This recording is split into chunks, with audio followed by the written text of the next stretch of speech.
ሁመራን ሳትይዙ ውጊያ እንዳታቆሙ ጀነራሉ አዲሱ ጦር መሪ ለአርሚ 7 ቀጭን ትዕዛዝ ሰጡ። የተበተነው ጦር ተሰባስቦ ለመልሶ ማጥቃት ዝግጅት ጀመረ።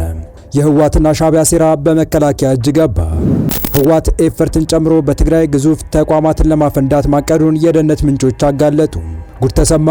አሜሪካ ባዶ እጇን ቀረች። ኢራን አንኮታኮተቻት። ትራምፕ ደነገጡ። አስቸኳይ ስምምነት እንዲፈረም አዘዋል። ከቀናት በፊት በከፈተው ውጊያ ያልታሰበ ሽንፈት የገጠመው ህወሓት ቅርቃር ውስጥ ገብቷል። በተለይ በራያ ግንባር የተሰለፈው ጦር እንደ ሸሬና እንዳንሆን በሚል ጉርምርምታ ማሰማቱ አዲሱን የጦር አዛዥ አስደንግጧል። ቀሪው ሰራዊት አልዋጋም እንዳይል የሰጋው ቡድኑ ለሸሬናው ሽንፈት ማካከሻ የሚሆን የበቀል እርምጃ እንዲወሰድ መምሪያ የሰጠ ሲሆን ሁመራን ሳንይዝ ወደ ኋላ ማለት የለም የሚል አቋም መያዙንም ወታደራዊ ምንጮች አረጋግጠዋል። በሌላ በኩል ደግሞ ህወሓትና ሻዕቢያ በዛላምበሳ ያቀዱት አደገኛ ሴራ በመከላከያ እጅ ገብቷል። ህወሓት ኤፈርትን ጨምሮ በትግራይ ግዙፍ ተቋማትን ለማፈንዳት ማቀዱ ተጋልጧል። አነጋጋሪው መረጃ በዝርዝር ይዘነዋል፣ እንመለስበታለን። በሌላ መረጃ ከነጩ ቤተ መንግስት አሜሪካ ከኢራን ጋር በጀመረችው ጦርነት የረጅም ርቀት ሚሳኤሎቿን በሙሉ ጨርሳ ባዶ እጇን መቅረቷን የሚገልጽ አጃይብ የሚያስብል ጥብቅ ወታደራዊ መረጃ ተሰምቷል። ብዙዎች አሁንስ አሸናፊው ማን ነው በሚል ጣታቸውን ትራምፕ ላይ እየቀሰሩ ሲሆን ትራምፕ በበኩላቸው ከኢራን ጋር አስቸኳይ ሰላም ስምምነት እንዲፈረም ግፊት እያደረጉ መሆኑ ተነግሯል። ሰላም ውድ የሁሉ ዴይሊ ቤተሰቦች እንደምን አላችሁ? ቻናሉን ሰብስክራይብ፣ ላይክ፣ ሼር እያደረጋችሁ እስከ መረጃዎቻችን ፍጻሜ አብራችሁን ቆዩ። ከቀናት በፊት በሸሬና በተካሄደው ውጊያ ከፍተኛ ጉዳት ያስተናገደው ህወሓት የበቀል እርምጃ ለመውሰድ እንቅስቃሴ ጀምሯል። በዚህ ቀጠና የህወሓት ታጣቂዎች አዳዲስ ወታደራዊ እንቅስቃሴ እያደረጉ መሆኑን የሚገልጹ መረጃዎች ወጥተዋል። ሸሬና ላይ በከፈተ ውጊያ ያልታሰበ ሽንፈት የገጠመው ህወሓት ቅርቃር ውስጥ ገብቷል። የሌለውን ድሮን እና ጸረ ድሮን መሳሪያ አለኝ ሲል የከረመው ቡድኑ 30 ደቂቃ ባልሞላ ውጊያ ሙሉ ካምፑን ለመከላከያ አስረክቦ በሺዎች የሚቆጠሩ ታጣቂዎችን ከገበረ በኋላ በሰራዊቱ ውስጥ ከፍተኛ ድንጋጤ ተፈጥሮበታል። በተለይ በራያ ግንባር የተሰለፈው ጦር እንደ ሸሬና እንዳንሆን በሚል ጉርምርምታ ማሰማቱ ያስደነግጣቸው አዲሱ የጦር አዛዥ ሁመራን ሳትይዙ ውጊያ እንዳታቆም የሚል ቀጭን መምሪያ መስጠታቸው የተነገረ ሲሆን ሱዳን ድንበር ጫፍ የሚገኘው አርሚ 7 የተበተነውን ጦር አሰባስቦ ለሸሬናው ሽንፈት ማካካሻ የሚሆን የበቀል እርምጃ ለመውሰድ ከፍተኛ ዝግጅት ማድረግ መጀመሩ ወታደራዊ ምንጮች አረጋግጠዋል። በኢትዮጵያ አሶሳ ቀጠናና በሱዳን የብሉ ናይል ግዛት ደማዚንና ኩርሙክ የተለያዩ የውጊያ ቀጠናዎች ከአልቡራን ጦር ጋር ተሰልፎ ለዘመቻ ተንቀሳቅሰው የነበሩ የህወሓት ታጣቂዎች በአስቸኳይ ተመልሰው ወደ ሁመራ ግንባር ሀሻባ ተብሎ ወደሚጠራ አካባቢ ወደሚገኘው የአርሚ 7 ካምፕ ሪፖርት እንዲያደርጉ በታዘዙት መሰረት ወደ ካምፕ መግባታቸውን የጠቀሱ ወታደራዊ ምንጮች ቡድኑ ከተለያዩ የውጊያ ግንባሮች ያሰባሰባቸውን ታጣቂዎች ያካተተ አዲስ የመልሶ ማጥቃት ዝግጅት እያደረገ መሆኑን ገልጸዋል። ትላንት ከሰዓት በኋላ ጀምሮ በዚሁ ሀሻባ ተብሎ በሚጠራው አካባቢ የተሃድሶ ድግስ አዘጋጅተው የኃይል ግምገማና የኃይል ስምሪት እያደረጉ እንደሚገኙ የአይን እማኞች ገልጸዋል። የታጣቂ ኃይል በጀነራል ሙዘይንና በጸጋ ማርከስ የሚመራ እንደሆነ የገለጹት የመረጃ ምንጮች ከአርሚ 7 በተጨማሪ ከባለፈው የሸሬና ጥቃት የተረፉ የአርሚ 13 እና አርሚ 17 የታጣቂ ክፍሎች ያቀፈ እንደሆነ ማክለዋል። የወታደራዊ ዝግጅቱ ዋና ዓላማም ሸሬና ላይ የደረሰውን ከባድ ጉዳት ለማካካስና የሸሬናን ወታደራዊ ካምፕ መልሶ ለመቆጣጠር እንዲሁም ደግሞ ወደ ሁመራና ወደ ወልቃይት አቅጣጫ መልሶ ማጥቃት ለመክፈት እንደሆነ መረጃዎች ገልጸዋል። ታጣቂዎቹ የተለያዩ የቡድን መሳሪያዎችንና ከሱዳን ጦር በድጋፍ ያገኛቸውን ብዛት ያላቸው አጥፍቶ ጠፊ ሰው አልባ አነስተኛ ድሮኖችን የታጠቁ መሆናቸውንም የመረጃ ምንጮቹ ገልጸዋል። ይህ በእንዲህ እንዳለ በሸሬና ውጊያ የተማረኩና የወደሙ ወታደራዊ ቁሳቁሶችን በተመለከተ የግንባሩ የህወሓት ታጣቂዎች አዛዥ ሻለቃ በርሄ ኃይሌን ጨምሮ በዚህ ግንባር የተማረኩ የህወሓት ኃይሎች የተመለከተው ዝርዝር መረጃ ዛሬ ይፋ ሆኗል።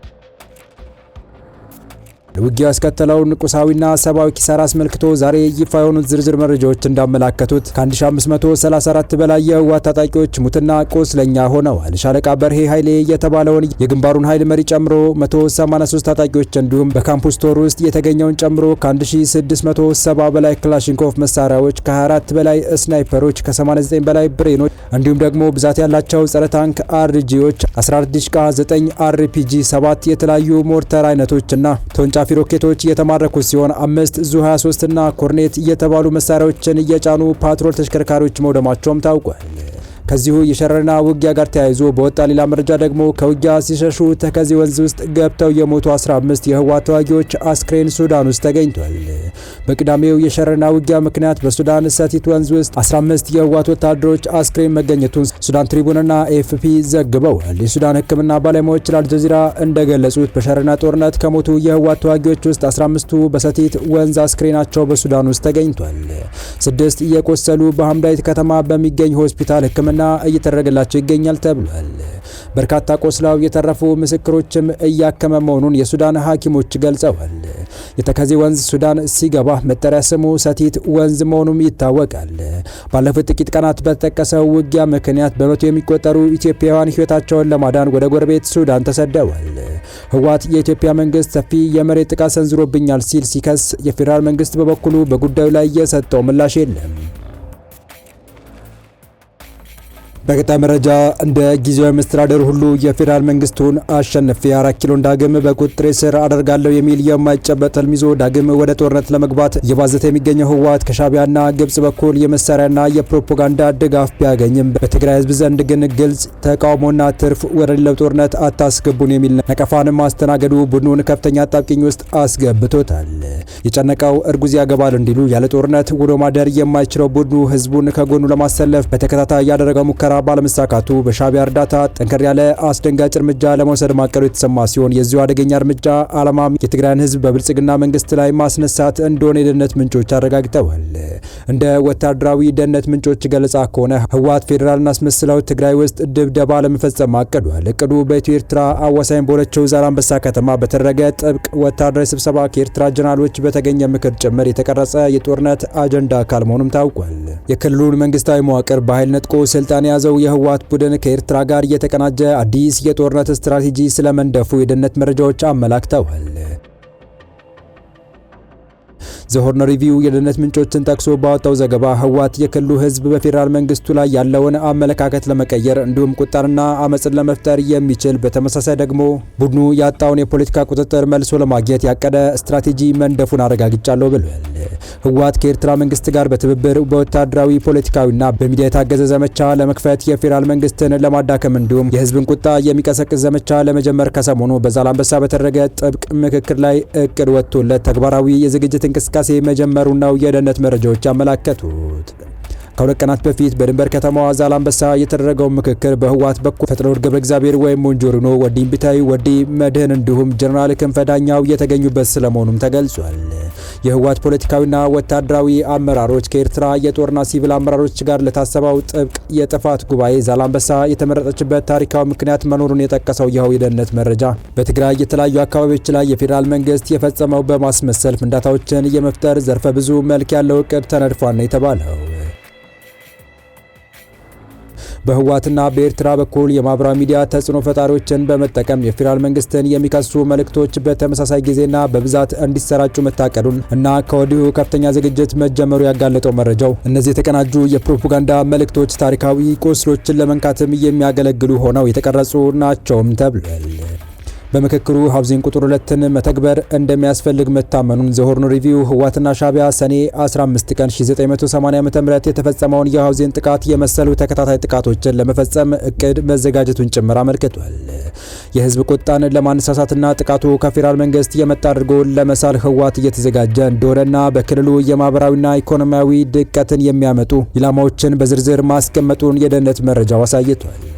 ከኢላማዎች መካከል በቢሊዮኖች የሚገመት ሀብት የሚያንቀሳቅሰው ግዙፉ ኤፈርትና በስሩ የሚንቀሳቀሱ ቢዝነሶችና ማምረቻዎች ላይ ፍንዳታና ውድመት ለማድረስ የታቀደ ሲሆን ዓላማውም የህዝቡን ኢኮኖሚያዊና ማህበረሰባዊ መሰረት ማናጋት ነው ተብሏል። ከዚህ በተጨማሪም ሲቪሎች በብዛት የሚጎዱበትን መንገድ ለማበራከት በሚል ሳምንታዊ ገበያዎች፣ የአውቶቡስና የትራንስፖርት ማዕከላት፣ ሆስፒታሎች እንዲሁም ቤተክርስቲያናትና መስጊዶች ጭምር ኢላማ ለማድረግ ማቀዱ ነው የደህንነት መረጃዎች ያጋለጡት። ህወሓት በእነዚህ ስፍራዎች ላይ ፈንጂዎችን በማፈንዳት ከፍተኛ ጉዳት ለማድረስ ለፍንዳታዎቹ ደግሞ የፌዴራል መንግስቱን ለመክሰስ እየተዘጋጀ ስለመሆኑ የደህንነት መረጃው አክሎ ገልጿል። ወደ መጨረሻው መረጃችን ተሻገርን። አሜሪካ በኢራን ጦርነት ረጅም ርቀት የሚወነጨፉ ሚሳኤሎቿን ተጠቅማ ጨርሳለች ተባለ። አሜሪካ ከኢራን ጋር በምታደርገው ጦርነት ረጅም ርቀት የሚወነጨፉና ኢላማቸውን ለይተው የሚመቱ ሚሳኤሎችን ሙሉ በሙሉ ማለት በሚቻል ደረጃ መጠቀሟን ሁለት ለጉዳዩ ቅርበት ያላቸው ምንጮችን ጠቅሶ በአሜሪካ የቢቢሲ አጋር የሆነው ሲቢኤስ ዘገበ። ምንጮች አክለውም አሜሪካ ኢላማቸውን ለይተው የሚመቱና ዘመናዊ ምድር ለምድር የሚወነጨፉ የሮኬት ሚሳኤሎቿን ተጠቅማለች ብሏል። አሜሪካ ያሏትን የረጅም ርቀት ተወንጫፊ ሚሳኤሎችን በሙሉ ተጠቅማ ማጠናቀቋን ቀድሞ የዘገበው ሮይተርስ የዜና ወኪል ነው። ሲቢኤስ ከዚህ ቀደም የረጅም ርቀት ሚሳኤሎችና ከምድር ወደ አየር ተምዘግዝገው ኢላማቸውን በመለየት የሚመቱ መሳሪያዎች ክምችት በመቀነሱ የትራምፕ አስተዳደር ከኢራን ጋር የምታደርገውን ጦርነት ለማቆም መገረዱን ዘግቦ ነበር። የአሜሪካ ባለስልጣናት በመጋዘን ውስጥ የሚገኙ ኢላማዎችን ለይተው የሚመቱ እና ዘመናዊ ምድር ለምድር የሚወነጨፉ የሮኬት ሚሳኤሎች ቁጥር ውስን መሆኑን ገልጿል።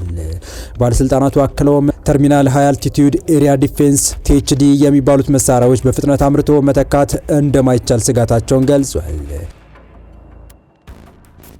ሐምሌ ወር ላይ አንድ የምርምር ቡድን ጦርነቱ ከመጀመሩ በፊት አሜሪካ 2330 ፓትሪዮት ሚሳኤሎች የነበራት መሆኑን ገልጾ በሐምሌ ወር መጨረሻ ላይ ግን ከ827 እስከ 759 መካከል ብቻ ቀርቷል ብሏል።